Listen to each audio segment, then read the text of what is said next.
তো good morning friends, welcome to MT time stable. তো তোমরা সবাই কেমন আছো? আশা করি খুব ভালো আছো। আমিও ভালো আছি। তো কি বলবো, শুভ শিবরাত্রি। তো দেখো, শিবরাত্রির জন্য ফল এনেছে, আমি জল ঢেলে চলে এসেছি। ঘরেও পুজো দেওয়া শেষ। আজকে তো উপাস থাকবো, উপাস থেকে ফলই খাবো। চাটা খেয়েছি, আর দেখো ঘর নোংরা হয়ে আছে, রান্নাঘরটা মুছেছি। আর বড় ঘর এই ঘর এখনো মোছা হয়নি, কারণ আমাদের জলের ক্রাইসিস পড়েছে। আমাদের জল নেই ঘরে, সব টেনে টেনে এনে করতে হচ্ছে। জল ভরিয়ে দেখলাম দুপুরের জন্য হয়ে যাবে। তো এখন ঘর দুয়ার মুছবো।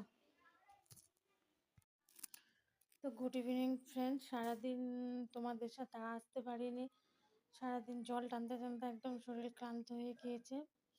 তো দেখো, এখন আমি সন্ধ্যা হয়ে গেছে, চা বানিয়ে নিয়েছি, চা খাবো। এটা লাল চাটা ছেলের চা, চা আর বিস্কুট আছে, আর এখানে চা আছে। ছেলেকে কোচিং যেতে দিচ্ছি না, কারণ ওর এক্সাম চলে এসেছে।